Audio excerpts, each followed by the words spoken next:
Wahabi di sini, kelompok Wahabi di sini, karena jumlahnya masih sedikit, sama, mereka sudah melakukan upaya revolusi berkali-kali, menteror kita berkali-kali.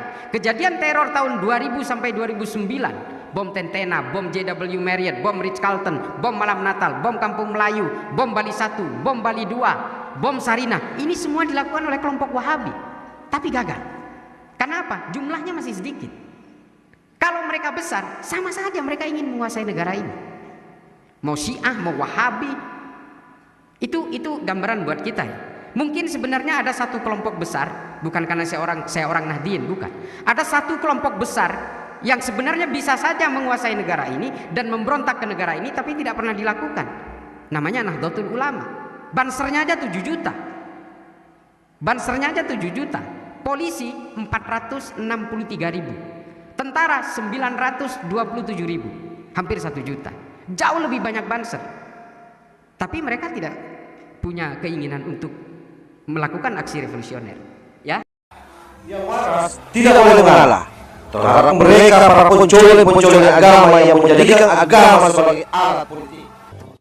Saya membawa seorang tokoh di mana kemudian saya meminta kepada dia bersiaplah untuk di debat. Saya membuka ruang ini. Saya Sahir San. Saya belajar petani lahan kering di Denpasar ya, di S2, dan hasilnya saya jadi petani di Buton, dan setelah bosan jadi petani datang di UNM. Terima kasih banyak. Saya di S3 lingkungan PKLH ya, PKLH lingkungan. Oke, ya, terima kasih. Ya. Saya senang sekali Pak, itu apa yang ditawarkan tadi bahwa revolusi Islam bagus kalau dia ilmu ya di bareng diri. Sedikit saya mengamat Timur Tengah itu dari ajaran-ajaran Arnold Toynbee, sejarawan dunia.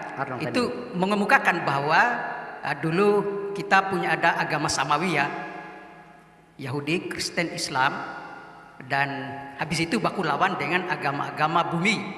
Jadi kita dapat di ajaran kita ada agama langit dan agama bumi. Oke. Dan saya berkesimpulan pada teori itu bahwa agama bumi sekaranglah yang kita alami. Ada cerita-cerita empiris. Karena apa yang kita alami sekarang adalah peradaban Eropa. Orang Eropa mengatakan bahwa peradabannya adalah perpanjangan tangan dari Romawi. Kira-kira ini sintesis pribadi dan mohon penjelasan. Saya sangat sepakat sekali bahwa ilmu harus dikedepankan, karena di masyarakat kita, saya sebagai petani di kampung bahkan dalam hutan itu ajaran yang jalan itu bahwa agama Nabi Muhammad itu buta huruf. Saya di Eropa yang kita baca Nabi Muhammad adalah negarawan, maksudnya dia jenius dan negarawan. Kenapa di kampung kita bilang dia Nabi yang ummi? Salah satu yang saya baca adalah ummi, arti kamus bahasa Arabnya itu adalah satu, bodoh seperti yang kita tahu. Yang kedua itu bukan ahli kitab. Itu. Olehnya seperti yang saya bilangkan tadi, apa yang penceramah ini ceritakan, saya bermimpi seperti siapa dosen UI Armando ya, yang dibully habis-habisan. Saya kadang-kadang pro ke dia. Kenapa banyaknya ya, misal salah satu, kenapa banyaknya triliunan uang tiap tahun Indonesia itu hanya dibawa ke Arab untuk kita naik haji, umroh? Kenapa tidak dibayarkan kepada pendidikan kita di Indonesia ini supaya kita ilmuwan semua ya? Saya kenal algoritma apa semua yang disebut tadi itu. Tapi sekarang ini kita tidak dapat. Saya sedih itu Ade Armando itu dibully ya. Terakhirnya juga dari agama Samawi. Kita kenal Yahudi, Kristen, Islam.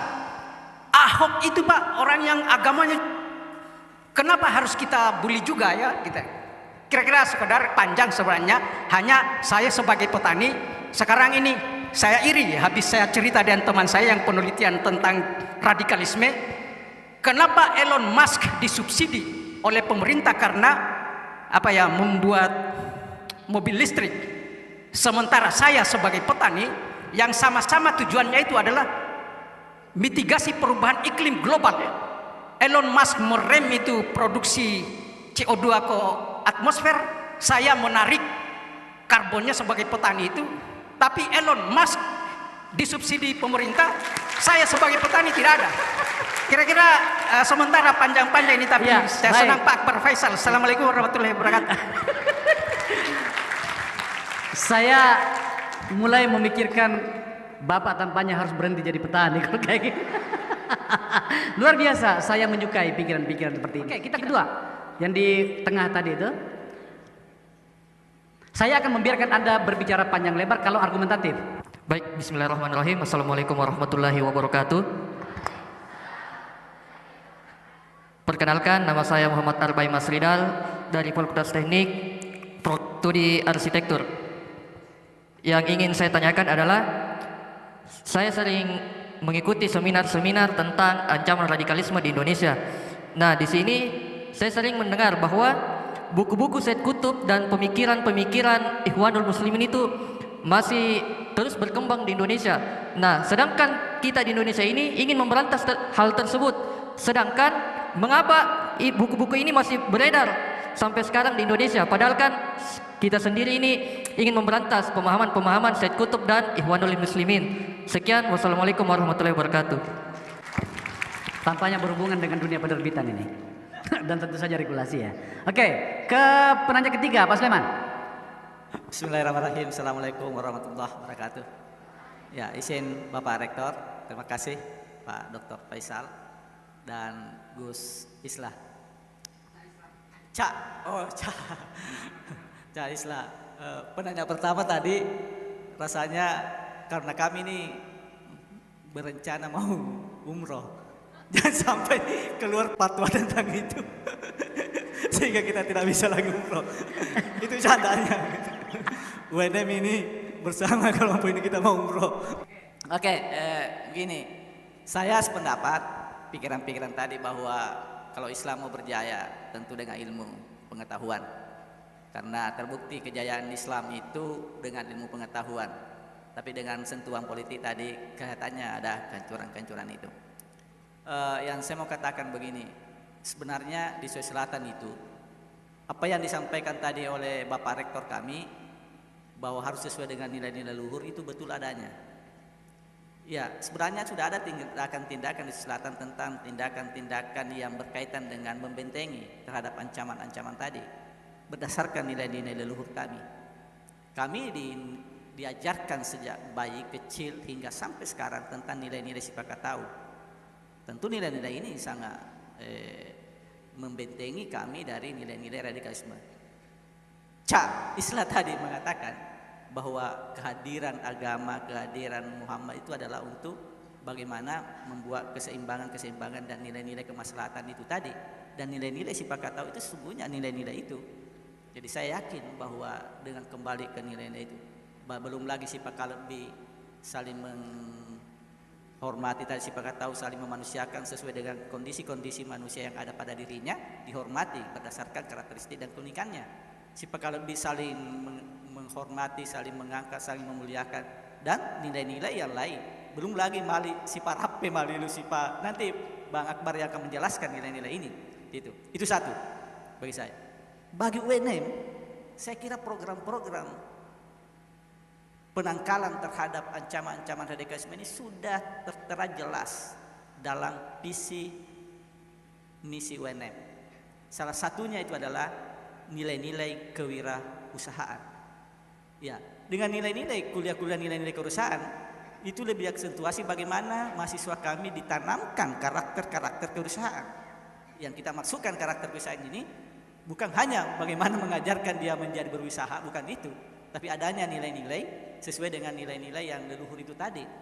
Ya, itu semua sebenarnya adalah gerakan-gerakan penangkalan yang telah dicanangkan oleh Bapak Rektor kami terhadap di UNM ini. Jadi bagi kami sebenarnya kami harus berterima kasih dengan kehadiran Cak Islah memberi materi kepada kami hari ini, karena itu menegaskan visi misi UNM yang telah dikawal oleh rektor kami sejak awal, bagaimana menanamkan karakter kewirausahaan. Dan saya yakin ketika karakter itu ditanamkan, menjadi benteng-benteng terhadap ancaman. Oke. Saya kira itu. Kasih. Assalamualaikum. Wallahu muwaffiq ila aqwamit thoriq. Assalamualaikum warahmatullahi wabarakatuh. Saya harus mengucapkan gitu karena Gus Islam Ini sesama komunitas NU nih kayak begini nih. Pak Sulaiman ini Gus Ketua Senat Universitas Negeri Makassar. Oke. Yang keempat di ujung sebelah sana. Tolong sebutkan nama, latar belakang akademik atau sejenisnya. Baik, nama saya Andi Dul Saputra dari Fakultas Psikologi Universitas Negeri Makassar. Jadi baik, saya lanjut bahwa saya sangat tertarik tadi dengan apa yang disampaikan oleh kakanda kita, senior kita, kakanda narasumber kita yang telah banyak memberikan kita, memantik pemikiran kita tentang apa itu radikalisme. Jadi berkenaan dengan tema kuliah umum yang kita angkat pada hari ini, yaitu ancaman radikalisme pada kaum intelektual. Saya kira ketika kita berbicara persoalan ancaman, berarti kita memberikan penilaian terhadap sesuatu. Nah kemudian penilaian itu, ketika kita menilai sesuatu sebagai ancaman, itu harus punya landasan berpikir, harus punya konsep di balik penilaian itu. Nah yang ingin saya tanyakan kepada narasumber kita, kakanda narasumber kita adalah apa kemudian yang bisa kita jadikan landasan mengapa radikalisme itu kita sebut sebagai ancaman, terkhusus bagi kita di kaum intelektual. Sebab ketika kita berkaca pada sejarah, kurang lebih 40 tahun yang lalu di Iran itu kemudian terjadi revolusi tanpa pertumpahan darah. Di sana ada unsur politik, di sana ada pemikiran-pemikiran yang radikal dan revolusioner. Nah kemudian ketika kita kemudian menganggap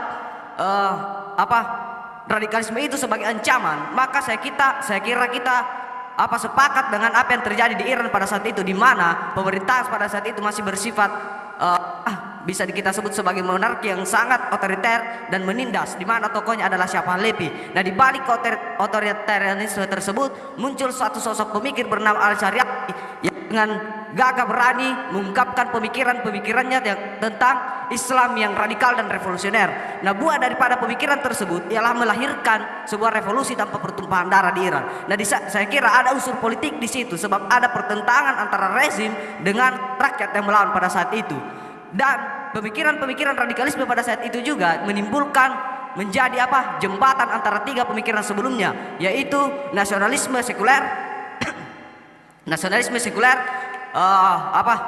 Marxisme komunis, dan fundamentalisme Islam. Pemikiran revolusioner Al-Syariati kemudian menjadi jembatan antara ketiga pemikiran-pemikiran besar tersebut. Nah saya kira itu yang kemudian penting kita diskusikan terlebih dahulu. Apa yang kemudian kita dudukkan konsep, apa kemudian menjadi landasan kita mengapa radikal itu kita sebut sebagai ancaman khususnya bagi kita di kaum intelektual. Saya kira itu saja. Terima kasih, mohon pencerahan kakanda.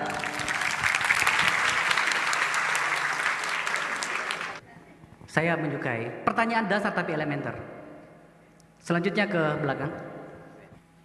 Baik, perkenalkan nama saya Syarifah Herunisa dari VSD jurusan Seni Rupa. Dengan mendengar pertanyaan yang hebat-hebat tadi, pertanyaan saya hanya sederhana. Jadi kita sebagai mahasiswa itu selalu mengikuti seminar-seminar seperti ini, dan juga selalu mengajak para teman kita untuk tidak terjebak dalam radikalisme, terutama menyebarkannya melalui internet atau media sosial. Jadi pastinya sasaran para oknum radikalisme itu adalah mahasiswa itu sendiri, karena mereka menganggap bahwa mahasiswa atau kaum milenial itu sangat berpengaruh untuk menanggulangi radikalisme yang terjadi di negara kita ini. Jadi pertanyaan saya, apa yang menjadi pondasi bagi kami sebagai mahasiswa biasa agar tidak terjerat dalam radikalisme? Baik, itu saja. Sekian, wassalamualaikum warahmatullahi wabarakatuh. Oke. Ada 5 pertanyaan. Menurut saya luar biasa semuanya. Gus, dimainkan. Ini terima kasih Puang Akbar. Benar kan? Puang Akbar. Oh iya, saya takut salah. Takut dipersekusi saya kalau salah.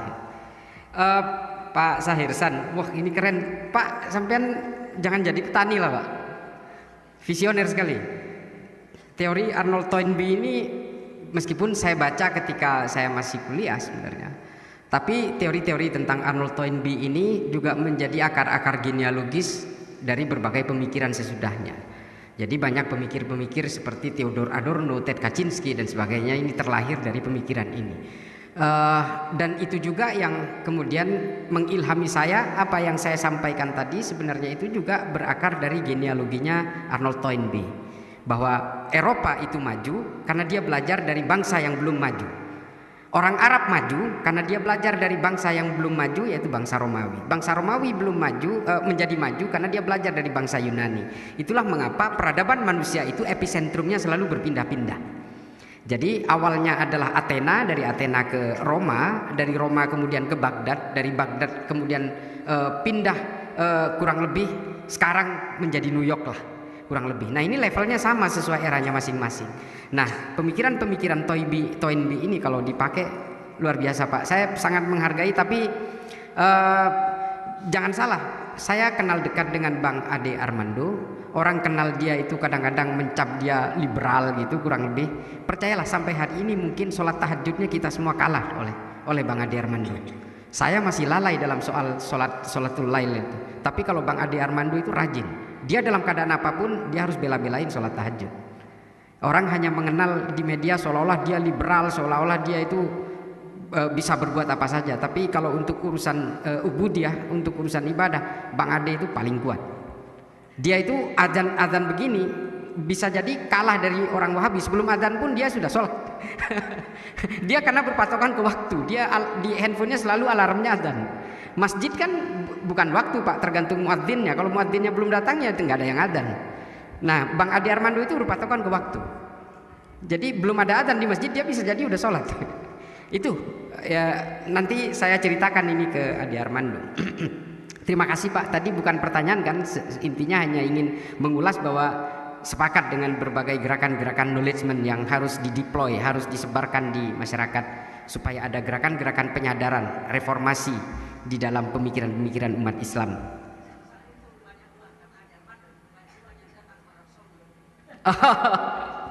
Ya itu mungkin itu ada, ya itu bagian dari banyak pendapat, termasuk ada pendapat terakhir yang mengatakan bahwa kenapa sih harus berhaji, berhutang dan sebagainya, menjual aset dan sebagainya untuk naik haji sementara tetangganya masih banyak yang kelaparan, kan seperti itu. Tapi ya kadang-kadang kita tidak bisa mengukur kompromi orang dalam soal keimanan Pak. Tapi percayalah Pak, semua gerakan-gerakan ideologi transnasional hari ini yang ada di Indonesia itu semua ada uangnya Pak. Ada pernyataan saya kalau di browsing hari ini di Google atau di YouTube, saya pernah mengatakan ada seorang artis yang dibawakan uang sekarung supaya dia itu membawakan ajaran-ajaran ideologi Wahabisme. Saya bertanggung jawab dengan pernyataan saya ini, karena yang cerita ke saya itu artisnya dan dia punya CCTV ketika Ustadz Wahabi ini bawa uangnya dan bawa Gucci limited edition, tapi ditolak oleh seorang influencer ini. Nah ini saya bertanggung jawab dengan itu. Saya nggak mungkin lah, saya selalu menghindar fitnah, hoax dan sebagainya. Dan influencer ini bukan hanya bercerita ke saya, dia juga bercerita ke beberapa jenderal yang berada di sebelah saya ketika itu. Terima kasih Pak. Kemudian yang kedua adalah dari Pak Arbai, buku Mas Arbai, buku Said Qutb masih berkembang di Indonesia. Nah ini begini, ada salah satu seorang ahli sejarah namanya Heinrich Heine, dia menulis tentang Al-Mansur. Di dalam Al-Mansur itu dia tulis, ketika manusia membakar dan memberangus buku, maka dia pada akhirnya akan membakar dan memberangus manusia. Nah, ini adalah pemikiran-pemikiran awal demokratis, dan ini juga ditulis oleh Ibnu Khaldun dalam Al-Ibar yang dikatakan bahwa jangan pernah memusnahkan buku dan menghambat peredaran buku karena itu sama artinya memenggal otak manusia. Ini Ibnu Khaldun yang bilang. Buku silahkan beredar. Yang harus kita berdayakan adalah rasionalitas berpikir kita. Kalau kita menghambat buku, suatu saat buku saya juga akan dihambat. Saya juga tidak setuju kalau Wahabisme ini menggunakan undang-undang koersif negara untuk dilarang. Saya juga nggak setuju.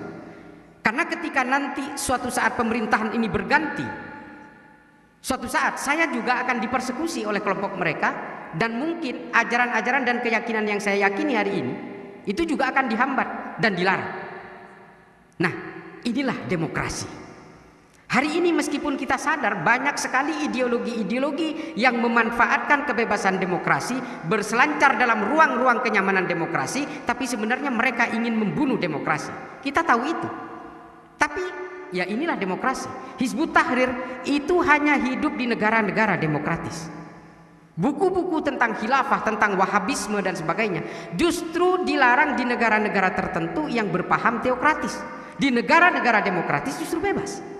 Padahal semua buku-buku dari berbagai ideologi transnasional yang bersifat eksklusif ini semua mengharamkan demokrasi, tapi justru hidup di negara-negara demokratis. Hizbut Tahrir kantor pusatnya di London, dia hanya hidup legal di Indonesia, tapi sekarang sudah tidak diperpanjang izinnya, tapi pemikirannya tidak bisa dilarang. Di Libanon dia bisa hidup, di negara-negara demokratis. Nah, inilah kebaikan-kebaikan demokrasi yang justru kita jaga. Yang ada kemudian hari ini adalah bukan justru membakar bukunya, melarang bukunya, tapi kita harus bertempur dalam tataran pemikirannya. Boleh Al-Quran dibakar di Belgia, mereka hanya membakar kertas yang dicetak, tapi ayat-ayatnya kan tidak bisa dimusnahkan. Sama, analoginya sama persis dengan buku-buku. Kita boleh melarang buku-bukunya Hizbut Tahrir, buku-bukunya Ahmadiyah, Wahabi dan sebagainya, buku-buku Syiah, buku Ahmadiyah boleh dilarang. Tapi apakah kita bisa menghambat pemikirannya? Kita kadang-kadang hanya terpaku kepada persoalan material saja, packaging. Nah, hari ini apa yang tugas kita? Kita berusaha melakukan resistensi secara akademik, secara empiris, dan kita membuka ruang berpikir kita. Kita buka diskursus keilmuan kita, karena diskursus keilmuan ini adalah tradisi Islam. Dulu buku-buku Islam itu harganya ditentukan dari berat.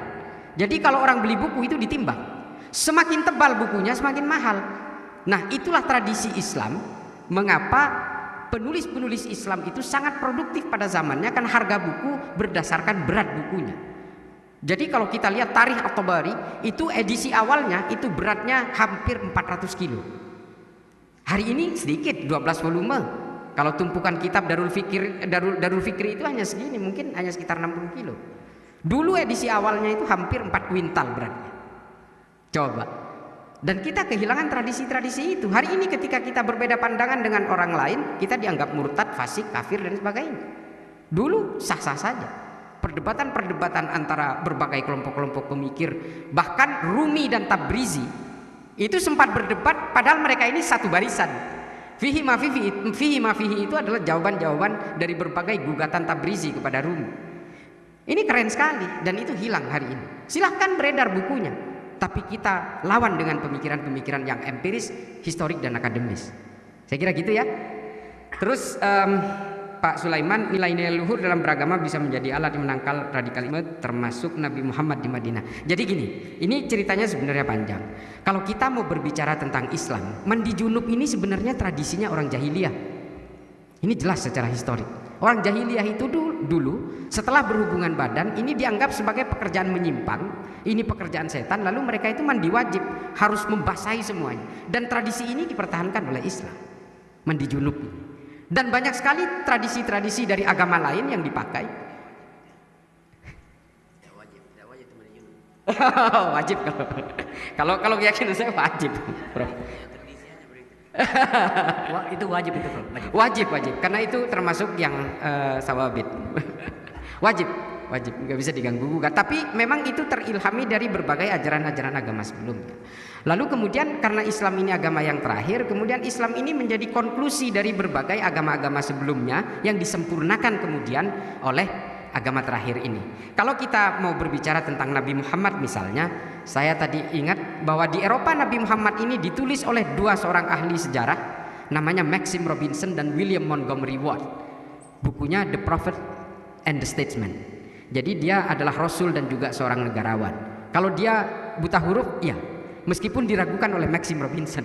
Nggak mungkin orang secerdas itu buta huruf. Tapi kalau kita yang berdasarkan sirah nabawiyah percaya bahwa itu buta huruf. Tapi ini soal perdebatan. Tapi intinya adalah bahwa dengan berbagai keluhuran-keluhuran dari ajaran-ajaran kearifan lokalnya, Nabi Muhammad kemudian banyak melakukan banyak hal, terutama ketika bagaimana dia memutuskan untuk pindah ke Yasrib, dan ketika di Yasrib dia bisa mendamaikan suku Aus dan suku Khazraj yang sudah bermusuhan berabad-abad. Nabi juga berhasil mendamaikan pendatang dan pribumi yang kemudian kita kenal sebagai kaum Muhajirin dan kaum Ansor, dan mendamaikan orang Kristen dan orang Yahudi yang sejak dulu berkelahi ingin menjadi pemungut pajak atas nama kerajaan Persia. Nah, lalu kemudian Nabi membuat Piagam Madinah sebagai kesepakatan bersama yang dalam istilahnya Ibnu Khaldun sebagai konsep al-asobiyah, dan juga kemudian dipakai di Indonesia dengan nama Pancasila. Nah, inilah Piagam Madinah, inilah kemudian yang digali oleh Nabi dari kearifan-kearifan luhurnya. Kalau Nabi ini seorang Wahabi hari ini tidak mau berdamai dengan orang Kristen, bahkan berteman saja diharamkan kok dalam Wahabisme. Berteman dengan orang Kristen dan orang Yahudi pun oleh orang Wahabi diharamkan hari ini. Nabi justru berdamai dengan mereka. Tapi hari ini Wahabi mengaku paling otentik ajarannya, sementara Nabi tidak melakukan itu. Ini kan anomali namanya. Nabi justru lewat Piagam Madinah kemudian mendamaikan semuanya menjadi satu sovereignty state, satu entitas tunggal negara yang bernama Negara Peradaban Madinah. Lewat apa? Lewat pendamaian. Makanya kemudian William Montgomery Watt menulis The Prophet and the Statesman itu karena memang Nabi ini memang tidak semuanya positif terhadap Nabi. Penulis-penulis barat tidak semuanya positif. Nabi dikatakan ketika mendapatkan kekuasaan di Madinah dia lupa, dia justru mengawini banyak perempuan gitu. Ini versinya mereka. Kita sih tidak mau baca soal itu. Ini kan William Montgomery Watt kan gitu, Bang. Dia tulis bahwa Nabi itu menjadi orang baik ketika di Mekah, ketika di Madinah dia punya kekuasaan, dia setiap ketemu perempuan cantik ingin dinikahi gitu. Ini kita nggak pegang lah soal itu. Tapi dia bagaimanapun menganggap dua penulis ini, Maxim Robinson dan Watt, dia mengatakan Nabi ini adalah sosok paling moderat pada zamannya karena unboxing sekali. Dia mendamaikan suku, agama, pendatang dan pribumi. Nah, ini betul-betul pada zamannya sebuah terobosan yang luar biasa. Ini berdasarkan apa? Selain memang perintah dari Allah, ini juga pasti merumuskan dari kearifan-kearifan lokal yang ada di Arab. Nah, kemudian yang keempat adalah radikalisme ini sebagai ancaman. Lalu kemudian memberikan penjelasan tentang revolusi Iran. Ini kalau berbicara ini sebenarnya panjang, Dinda. Andi Saputra, radikalisme itu sebenarnya sampai hari ini berbagai akademisi belum sepakat tentang definisinya. Bahkan definisi radikalisme di dalam nomenklatur negara kita pun masih belum ada.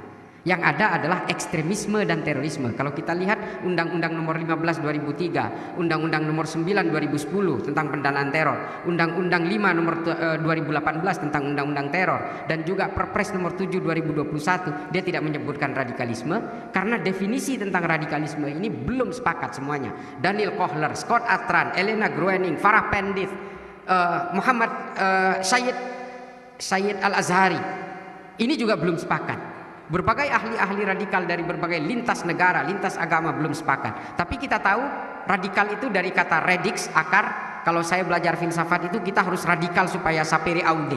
Ini ada dalam ilmu filsafat. Tapi ketika dia menjadi radikalisme, semua sepakat bahwa ini adalah aliran-aliran yang bersifat eksklusif. Syekh Usama Sayyid Al-Azhari mengatakan, definisi dalam kitabnya Al-Haqqul Mubin, dia mengatakan radikalisme itu adalah ketika dia bergerak dan berusaha menanamkan nilai-nilai revolusi dan berusaha untuk melawan negaranya sendiri. Hanya ini batasannya. Lalu apakah revolusi Iran itu termasuk bagian dari radikalisme? Tergantung kesepakatan bersama. Kenapa di Iran itu kemudian tidak terjadi pemberontakan berdarah, kudeta berdarah? Karena semua rakyatnya sepakat dengan Khomeini. Dan kelompok kecil orang-orang Iran ketika itu sudah mengalami kejenuhan terhadap Reza Pahlavi. Dia sudah mengalami kejenuhan dengan mereka dan hingga akhirnya semua sepakat. Sama seperti 98 di negara kita. Semua sepakat kemudian menempatkan Soeharto sebagai common enemy. Dan sehingga tidak terjadi pertumpahan darah. Kalau terjadi deviasi, pertumpahan darah, pemerkosaan, pembakaran dan sebagainya, ini adalah massa cair yang tidak terkendali. Tapi pada intinya adalah kudeta itu terjadi smooth-smooth aja. Pak Harto dengan rela dia memundurkan diri misalnya, ini sebenarnya smooth-smooth saja. Nah, ini juga menjadi gambaran kepada kita hari ini bahwa radikalisme, ekstremisme, terorisme itu tidak ada agamanya, tidak ada sukunya. Semua orang bisa terpapar, orang kaya bisa terpapar, orang melarat bisa terpapar, orang pintar bisa terpapar, orang bodoh bisa terpapar. Syiah hari ini memang tidak berkesan radikal karena jumlahnya sedikit. Kalau jumlahnya banyak, ya sama kayak Iran, mereka akan melakukan revolusi juga. Wahabi di sini, kelompok Wahabi di sini, karena jumlahnya masih sedikit, sama, mereka sudah melakukan upaya revolusi berkali-kali, menteror kita berkali-kali. Kejadian teror tahun 2000 sampai 2009 bom Tentena, bom JW Marriott, bom Ritz-Carlton, bom Malam Natal, bom Kampung Melayu, bom Bali 1, bom Bali 2, bom Sarinah. Ini semua dilakukan oleh kelompok Wahabi, tapi gagal. Kenapa? Jumlahnya masih sedikit. Kalau mereka besar, sama saja mereka ingin menguasai negara ini. Mau Syiah, mau Wahabi, itu gambaran buat kita ya. Mungkin sebenarnya ada satu kelompok besar, bukan karena saya orang Nahdien, bukan. Ada satu kelompok besar yang sebenarnya bisa saja menguasai negara ini dan memberontak ke negara ini, tapi tidak pernah dilakukan. Namanya Nahdlatul Ulama. Bansernya aja 7 juta. Bansernya aja 7 juta. Polisi 463.000. Tentara 927.000. Hampir 1 juta. Jauh lebih banyak banser. Tapi mereka tidak punya keinginan untuk melakukan aksi revolusioner. Ya, terima kasih Dinda. Kemudian yang nanti biar ditambahkan oleh Bang Akbar kalau Puang nanti mau. Yang terakhir Harifah, apa yang terjadi, apa yang menjadi pondasi bagi kami agar tidak terpapar radikalisme. Kalau kita kembali kepada persoalan radikal tadi, sebenarnya ingin saya tambahkan, radikalisme itu bukan hanya ukuran untuk melawan negara, bukan. Radikalisme itu juga upaya untuk memecah belah intimasi sosial, itu juga bisa dikatakan radikal. Artinya jangan anggap, kan sering begini, ada beberapa kelompok yang mengatakan begini, nggak mungkin kami menjadi radikal, menjadi ekstrim, menjadi teror karena menghormati pemimpin saja kami itu diwajibkan. Demonstrasi saja kita diharamkan. Rokok saja diharamkan karena membahayakan diri kita, apalagi membahayakan orang lain. Nggak mungkin kita jadi teroris, kan begitu. Percayalah, aksi radikal ekstrim teror itu bukan hanya dalam rangka melawan pemerintah atau negara, tapi juga mengkotak-kotakan kehidupan intimasi sosial, mengkafir-kafirkan orang yang berbeda, memfasik-fasikkan orang yang tidak sama, dan menganggap keimanan orang lain itu adalah warga kelas 2. Ini sama saja dengan kelompok radikal juga. Nah, penyadaran kita hari ini adalah kita harus sadar bahwa agama itu diciptakan oleh Allah kepada kita semua ini bukan untuk saling membenci. Dan harus disadari oleh kita semua hari ini bahwa agama itu adalah bejana untuk menghargai kemanusiaan dan menciptakan kedamaian.